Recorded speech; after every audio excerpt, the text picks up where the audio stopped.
Camille is gripping the pistol on Juliet and her husband in the same episode. Gloria Hildebrand showing up reignites the Flame Keepers, and who knew that Daniel and Helen's Waymo ride would land them at a private jet to Atlanta? Welcome to Real Enigmas and Theories. Tap that like and hype on your way in, and let's get right to the cook-up. So, Silo Season 3, Episode 7 starts with Sims moving through the silo in the middle of the night to a rendezvous spot where he can send Juliet a kite and ask her to meet him. At the same time, Juliet is getting Lucas Kyle and Patrick Kennedy ready to go outside. The official mission is to reach Silo 17 and save the children, but the real mission is to locate the safeguard pipe so that they can figure out where the same pipe enters Silo 18. Lucas is down to go and even go by himself if he has to, but Kennedy could care less about saving anybody and wants to run off once he gets outside. But Juliet agrees as long as he helps Lucas reach Silo 17. Then the kite from Sims gets to Juliet, and Robert tells her that the forgetting drugs are already in the water, and if you drink from the tap, it starts immediately.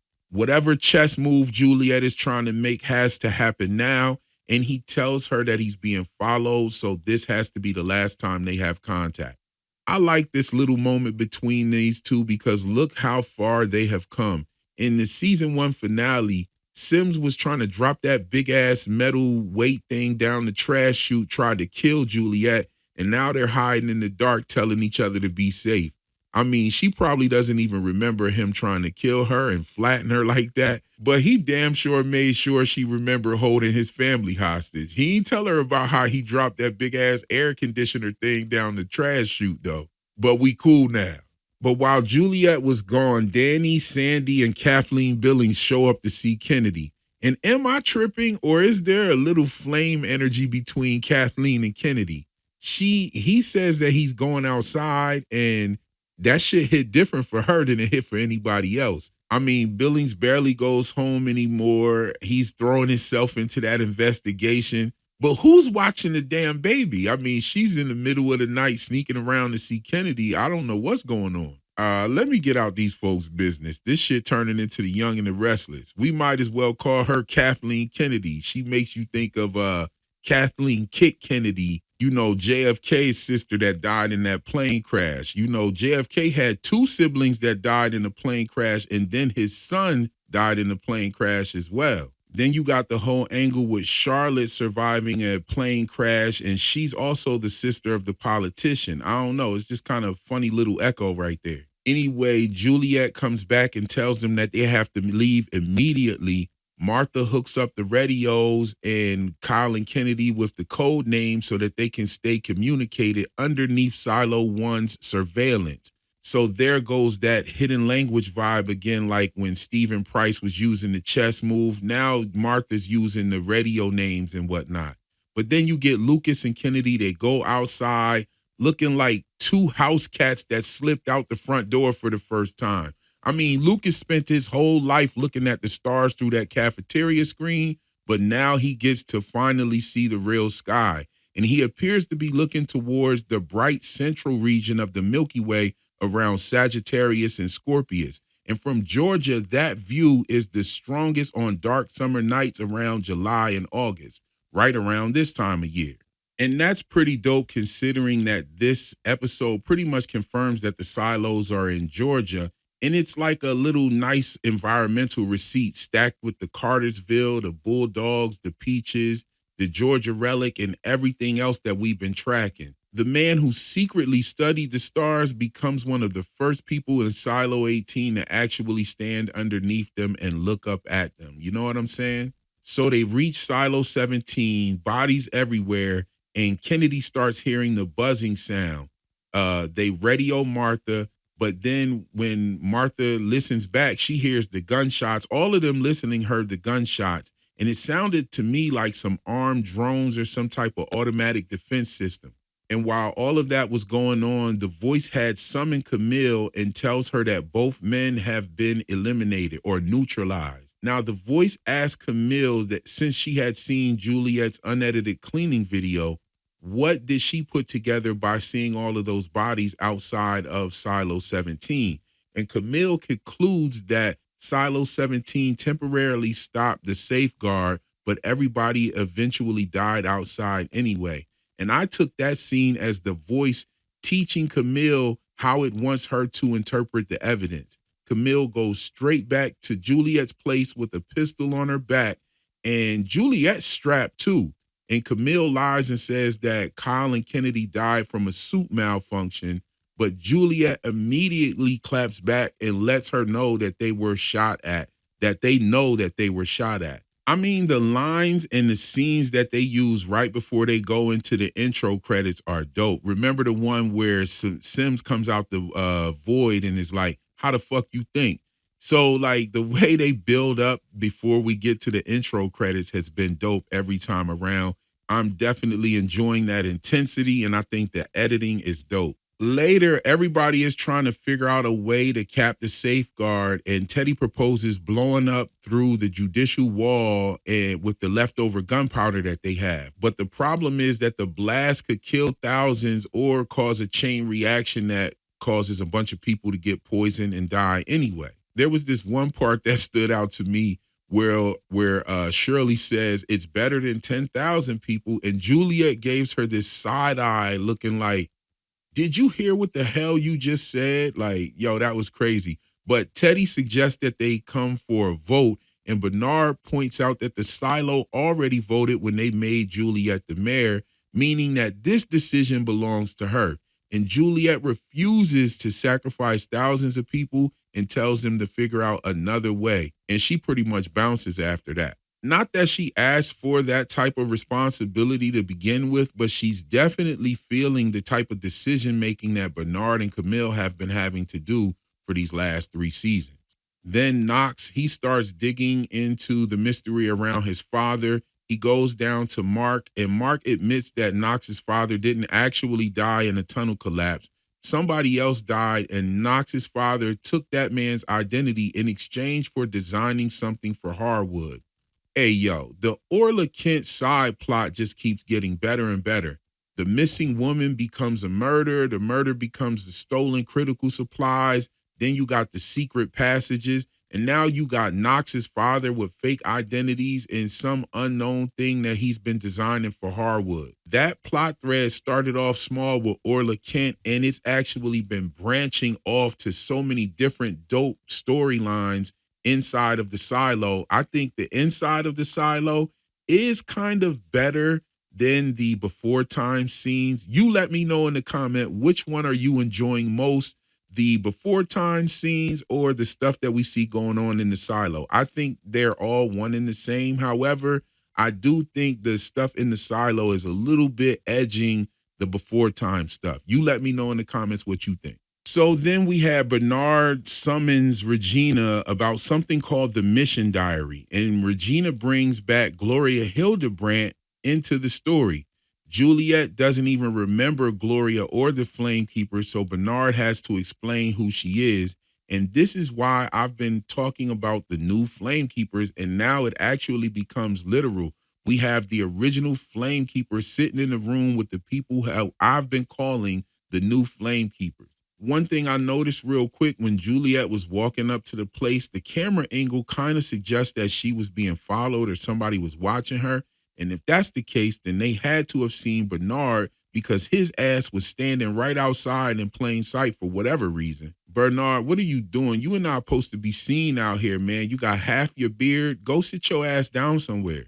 But Gloria has something called the Mission Diary. Now, there's not a specific mission. Mission was the name of a porter around the Great Rebellion who documented the first mass memory loss while it was happening. The people were told that it was a virus. I mean, they started waking up with wounds that they couldn't explain. They forgot loved ones. They lost pieces of themselves. And then people started jumping over the rails, which eventually nets had to be installed to catch them.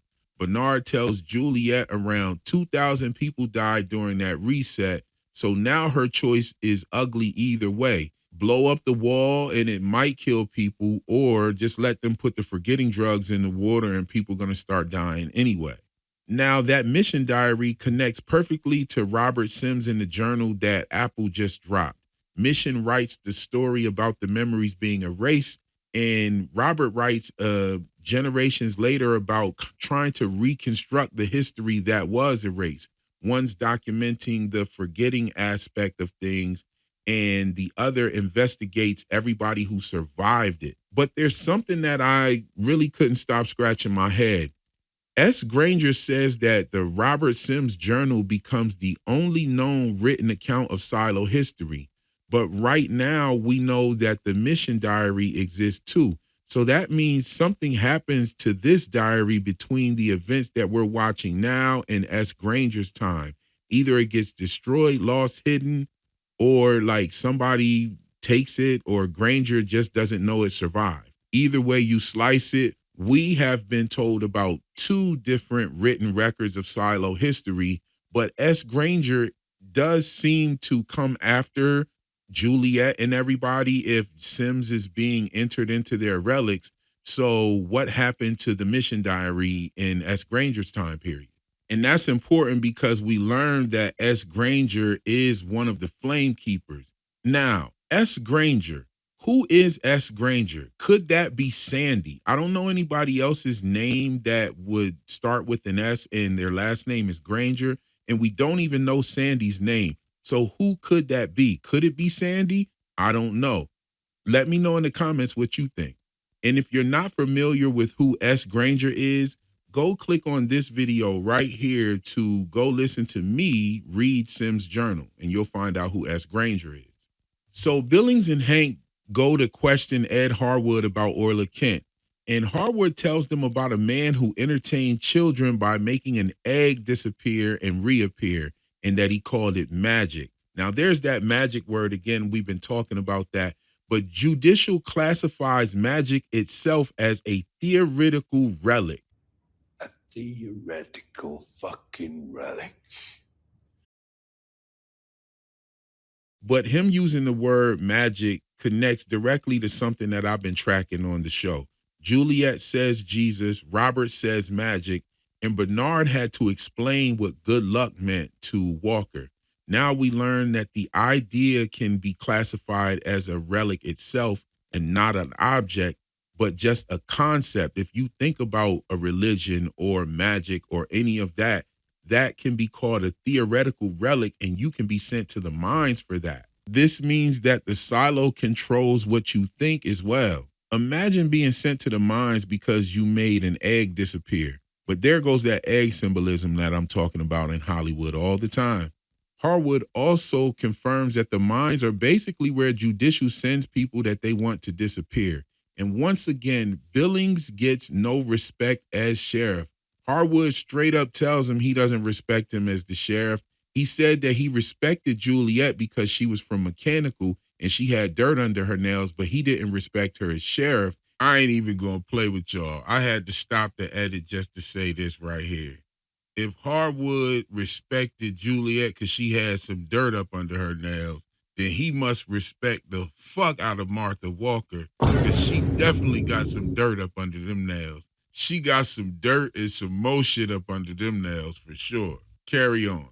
He respected Holston as sheriff because Holston would show compassion. But even though Harwood respected Holston, Holston was pulling investigations on Harwood left and right. He obviously didn't think that he was a good egg. But anyway, back at the Sims household, Camille wants Anthony to wear his jacket for his class portrait. And I noticed something pretty cool about their family and school portraits. They appear to be hand-drawn and not photographed. Then Camille, she leaves, and Sandy shows up needing some judicial access cards. And Sim knows he's being watched. So he uses Anthony's jacket as a vessel to smuggle the cards to her. It's slick, but it wasn't slick enough because Camille peeped the whole damn thing. Later, she brought Robert to judicial seclusion where Nurse Amy had been being held and tortured. And yo, this is where she, pretty much pulls the gun out on her own husband. Whatever you got to do to cook it, that's their marriage. I mean, you remember when episode 5, when he was sitting in the dark with the pistol, waiting for Camille to come back from her first meeting with that voice, because he knew that that voice could tell her to pop him at any time. And now that same thing that he was worrying about looks like it's coming true. I think it's so crazy that Camille pulled the pistol out on Juliet and her husband in the same episode. And the way she was yelling at Robert, saying, "What did you do?" I was like, yeah, let me get out of these people's business. I mean, while all that was going on, Juliet's people are inside Judicial getting ready to blow that wall. They got the explosive set. Everybody's ready. And then all of a sudden, Kennedy's voice comes on the radio. And Martha immediately calls off the mission. I mean, she was thinking. They stopped it in due time. But that means that Sims got caught up smuggling those damn badges for absolutely nothing. I mean, what the fuck? Sandy and Juliet done got my man jammed up on some bullshit that didn't even need to happen. Like, what are we doing? How hard can it be for a brother to stop his son's memories from getting erased? But Patrick Kennedy being alive creates a bigger problem because the voice told Camille that Kyle and Kennedy were dead. So either the voice lied or it was wrong, but either one of them is pretty huge. Now let's get to the before times. You know, they arrived at the airplane hangar, and then Charlotte comes out with Serkovich, and then you ask his sister what's going on, and Serkovich tries to answer for her, and Daniel snaps at him like, bro, I didn't ask you. And I was like, okay, Daniel, you know, where was all that energy at when he told you that he erased your sister's memories? And then you started asking if you could implant lies into her brain. I was thinking like, okay, Helen got my boy acting tough right now.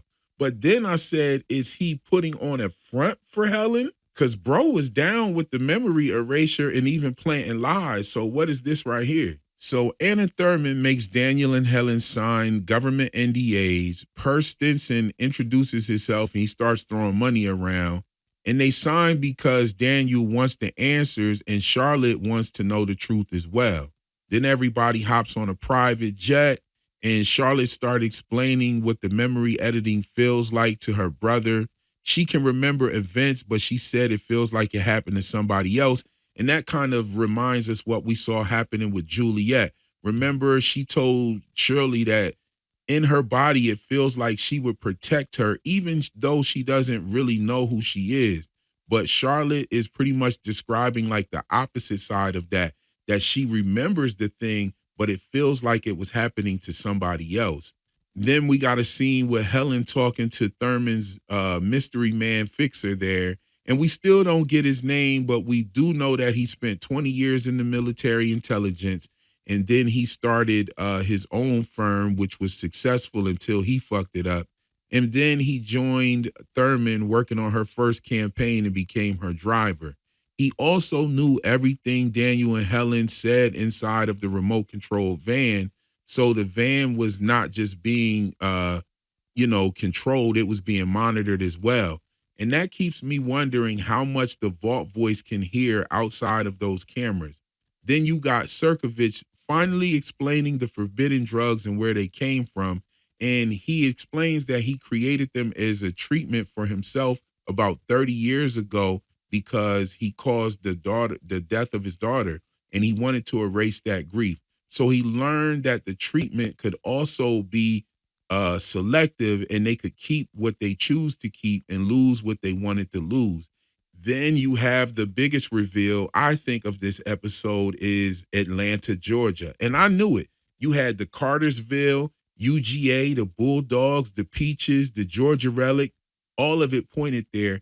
And it kind of gives my Georgia Guidestones theory a bit more credence. I think that the founders are actually following the plans on the Georgia Guidestones. I did an entire video about it. You can check that out right here in my 76 video, actually. And like I said, this is the biggest reveal because Daniel sees the massive drilling machine. And at first you think that Daniel invented the technology used to dig the holes for the silos. But what we're actually seeing is this structure is rooting itself down into the earth. Those arms, the drill heads, Those are the same type of mechanical structures that we've been seeing down deep in the void. So the silo is just not a silo. The silo is an actual massive version of the drill that Daniel created that doesn't disturb the soil around it or above it. And so he didn't just create the drill that they use, he created the silo. He actually created the machine that becomes the silo. So the silo isn't just a silo, it's an actual machine. I thought this was so dope because they showed us the actuators in there. They also showed us the light bulbs and stuff going out in the opening title credits. But doesn't this thing look like an actuator? And if that's the truth, then the silo is an actual machine. I mean, you have those actuator pieces, you got the gears, all the moving mechanical components that you would see in a machine. I thought that this was crazy because the silo is rooting itself in the ground, and that actually connects directly to the human seed vault theory, the controlled populations, the fake birth lotteries, the genetic, all of that stuff. It's like a garden system. And then you have my Georgia Guidestones theory. The people are not just like humans that they want to preserve the genetic code, but they're actual seeds that are being planted into the ground. I think it's fire. Remember that, Daniel and Helen come from Cartersville, Georgia, which is very close to the Etowah Mounds, which is another civilization that was buried underground. I think it's so fire, the way that they connect those symbolic trails. And I think this leaves a big question. If the silo can dig itself in, can it dig itself out? Are those drill tips and everything that we've been seeing in the void since season 1 active, or are they laying dormant where they could be reacted again at some point? Or does it work like a Pez where the top can flip back and then the shaft can come up from the middle? Is it something like that and it turns into a big ass apartment building or something? What the fuck is the silo? Let me know what you think about the silos being able to dig themselves out, if since we actually see them rooting themselves underground, and we see that in the void, those original hardware drills are down there. Also, why did the voice say Kennedy and Lucas Kyle were dead when they clearly survived? And now that we know for a fact that the silos are planted in Georgia, how are you looking at the Guidestones theory now? Let me know what you peeped in the comments. Let me know how you rated this episode. Let me know any questions that you might want to talk about in the comment section. And if you like this video, go ahead and do all that dope YouTube stuff and send this video to somebody that watches the show. And if you're not subscribed yet, hopefully this will be the video to make you do it. That's all for my video this evening. I'll catch you in the next one. Peace.